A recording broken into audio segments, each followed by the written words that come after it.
Շնորհակալ եմ մեծարգո նախագահ, մեծարգո վարչապետ, հարցը ուղղում եմ ձեզ։ Անցած տարի գարնանը, երբ մենք հայտարարեցինք Ադրբեջանի հետ, որ բանակցությունները ավարտված են, այդ դրվագից հետո եւ հատկապես օգոստոսի 8-ից հետո, երբ մեր ընդդիմադիրներին հարց էր տրվում, թե իրենք ինչով են բացատրում այն, որ մեր սահմանին չկան կրակոցներ, ինչ որ պահից եւ դրանից էլ ավելի վաղ նաեւ չկան զոհեր, որ Ադրբեջանի խոսույթը մեծ փոփոխություններ է կրում եւ ինչ որ պահից թե դուք, թե Ադրբեջանի նախագահը նույն նախադասություններով եք նկարագրում իրավիճակը Հարավային Կովկասում, այն է օրինակ, որ մենք սովորում ենք ապրել խաղաղության պայմաններում։ Մեր ընդդիմադիրների հակադարձումը այն էր, որ այդ ամենը նախընտրական է։ Հիմա ընտրությունները տեղի են ունեցել եւ արդեն 10 օր է այդ ամենը նաեւ հետընտրական է։ Եվ իմ հարցը հետեւյալն է, թեև փոքրինչ ռետորական է այս հարցը, արդյոք կարելի է մտածել, որ Հայաստանն ու Ադրբեջանը փաստորեն ի հեճուկս մեր ընդդիմության եւ ի հեճուկս երաշխավորների կարող է 1000-ամյակ պահպանեն խաղաղությունը Հարավային Կովկասում։ Ինչու եմ այսպես ասում, որովհետև այդ նախընտրական փուլում մեր ընդդիմադիրները նաև ասում են, որ մենք առանց երաշխավորների ըստ էության կորած ենք Հարավային Կովկասում։ Էլի 10 օր է անցել եւ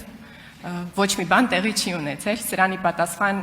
խորհրդարանի խոսնակը ասել էր, որ Հայաստանն ու Ադրբեջանն են միմյանց խաղաղության երաշխավորը եւ ընդդիմադիրները այս նախադասության միայն մի հատվածը մեջ բերելով էլի փորձում էին այդտեղ խոցելիություն գտնել։ Այնինչ ես կարծում եմ, որ սա այն մեծ ռազմավարական գործարքի մաս է կազմում, որի մասին նաեւ խոսել եք դուք։ Հետևաբար ուզում եմ ձեզ խնդրել արտահայտել ձեր դիրքորոշումը սրա նկատմամբ եւ նաեւ Հայաստան-Ադրբեջան խաղաղության գործընթացի հաջորդ քայլերի շուրջ ինչ է ուրվագծվում։ Շնորհակալ եմ։ Շնորհակալ եմ Տիկին Կարապետյան հարցի համար։ Մեզ համար ընտրություններից անմիջապես հետո շատ կարեւոր էր, որ մենք խաղաղության գործընթացի դինամիկան չկորցնենք եւ նաեւ որովհետեւ ես ինքս էլ բնականաբար կառավարությունը գրեթե ամբողջ կազմով արձակուրդում է եղել, նախընտրական քարոզության մեջ է եղել եւ process-ներ են տեղի ունեցել եւ շատ կարեւոր էր մեզ համար, որ խաղաղության գործընթացը դինամիկայի մեջ ընկնի իր դինամիկայի մեջ։ Այս էր պատճառը, որ պարզվեց, որ այդ նույն ընկալումը կա նաև Ադրբեջանում եւ տեղի ունեցավ, կարծում եմ, արդեն հայտնի է, որ Ադրբեջանի նախագահի օգնականը եւ Հայաստանի անվտանգության խորհրդի քարտուղարը, ովքեր նախորդող շրջանում, այսինքն այդ ֆորմատը եղել է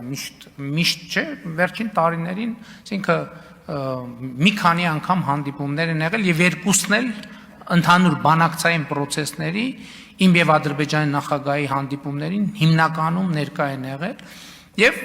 տեղի ունեցել հանդիպում, այդ հանդիպման հիմնական նպատակը խաղաղության գործընթացի դինամիկան վերականգնելն է։ Եվ այո, դուք ճիշտ եք, մեր փորձի վերջո ինչ է ցույց տալիս, ինչ է ցույց տվել, որ երկկողմ ուղիղ շփումները շատ կարևոր են, ընդ որում գիտեք ինչն է հետաքրքիր, որ այդ ձևաչափով երբեք Հայաստանի Հանրապետությունում կամ Ադրբեջանի Հանրապետությունում հանդիպում տեղի չէր ունեցել եւ առաջին անգամ էր, որ տեղի ունեցավ Հայաստանում եւ ենթադրաբար հաջորդն է տեղի կունենա Ադրբեջանում։ Եվ շատ կարևոր է, որ սրանով ըստ էության Հայաստանը եւ Ադրբեջանը վերահաստատում են իրենց հավատարմությունը խաղաղության օրակարգին։ Բայց ես ենթադրում եմ, որ նաև այս օրինակ հարց կարածակի, չէ, Հայաստանի Հանրապետությունում օրինակ 100,000-ավոր քաղաքացիներ համարում են, որ Հայաստանը 29,743 քառակուսի կիլոմետրով պիտի բավարարվի, թե չպիտի բավարարվի, այսինքն այդքան 100,000-ավոր այդպիսի մարդիկ կա։ Ես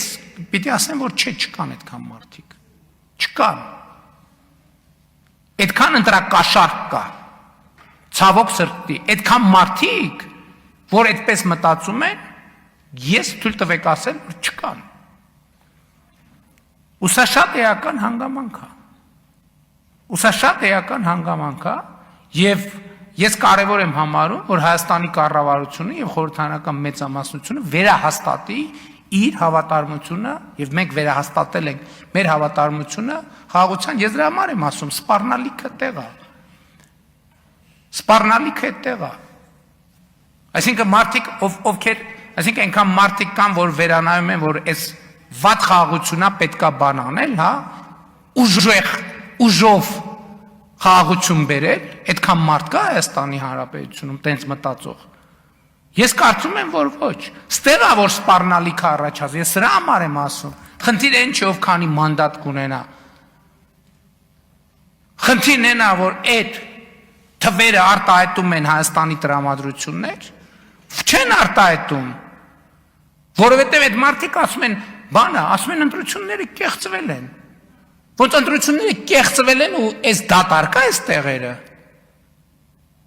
Տենց բան դուք պատկերացնում եք, ընտրությունները կեղծել են եւ դատարկա այս տեղերը,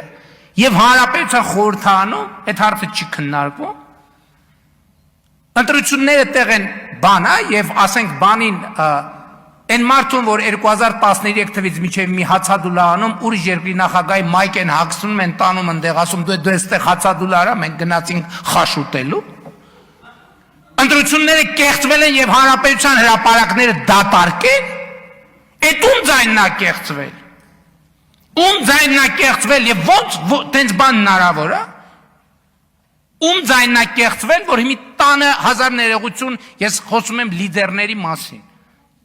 Ձեր հետևորդների ձայնը կեղծվել է, դուք տանը վերընկած եք։ Քաբաբ եք ուտում։ Հա, ու բանը, ձայները կեղծված են հաջորդ օրը օդանավակայանում եք հայտնվում։ Մենք ընդդիմադիր չենք եղել, ձայները որ կեղծված են եղել, մենք հաջորդ օրը չամադաններս հավաքած օդանավակայանում ենք եղել։ Ում ձայնն է կեղծված, ասում եմ, դուրս եկեք հրապարակներ, ում ձայնը կեղծված է։ Դուրս եկեք հրապարակներ։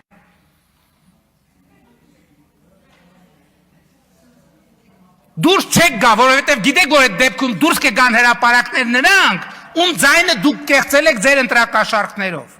Այդտեղ ամեն ինչ կավարտվի։ Չնայած այդ ամեն ինչը ավարտվել է։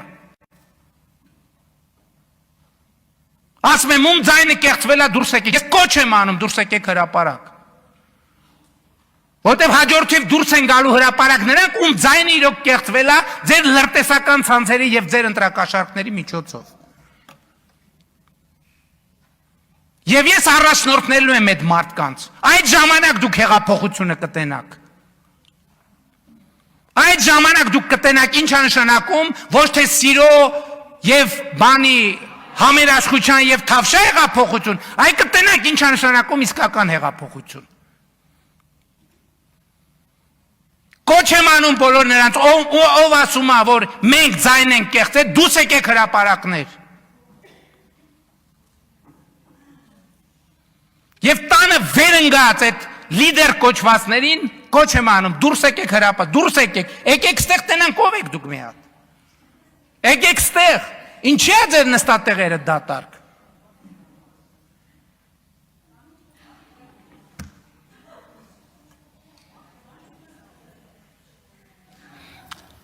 Ինչի է ձեր դրած դրոշները անտեր։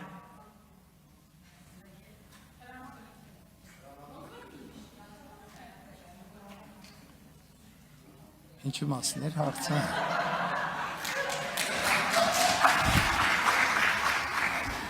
Տիկին արձագանք։ Ես մի հավելում անեմ եւ պարոն վարչապետ, եթե ասելիք ունեք ավելացրեք։ Իհարկե, եթե իրենց թիկունքի հետևում աջակցություն զգային, հիմա գալու էին այստեղ մեծ աղմուկ բարձրացնեին, բայց այս աթոռների դատարկությունը ինքնին իհարկե խնդիր է, բայց էլ ավելի մեծ խնդիր է, որ այս աթոռները դատարկ չեն եղել եւ այստեղ մենք զանազան գորգորոցներ լսել ենք Հայաստանի համար ամենամութ օրերին, երբ Հայաստանի վրա կար դրսից հարձակում։ Այդ օրերին այս աթոռները դատարկ չէին։ Կային մարդիկ, ովքեր այդ դրսի հարձակմանը զուգահեռ ներսից հարձակումը ապահովում էին։ Այդ ներկայության հանդեպ է նաև, որ այսօրվա դատարկությունը այդքան աչք զարնող է, թե այս մարդիկ երբ են հայտնվում եւ երբ են կորչում։ Չէ, այդ մարդիկ ասում են, որ եթե ԿՊ-ն վերարտադրվի, Այդ կատաստրոֆա է Հայաստանի Հանրապետության համար, չէ՞։ ԲՔՊ-ն վերարտադրվել է, իրենք գնացել են այս տներում վեր են ընկել։ Բա հայրենիքի ճակատագրի մասին ով է մտածելու։ Ով է մտածելու։ Ասում եմ, այն մարդուն, որ 2013 թվից է հացադուլա անում, իմ գործընկերոջ նկարով մայք են հագցրել են, ասել են դու ստեղ հացադուլարա, իրանք գնացել են բան։ Սա ու որը մեկը պտտվի լեզուն ասի, որ ԿՊ-ն ընտրությունների արդյունք է կեղծել, ղալաթ է կարե։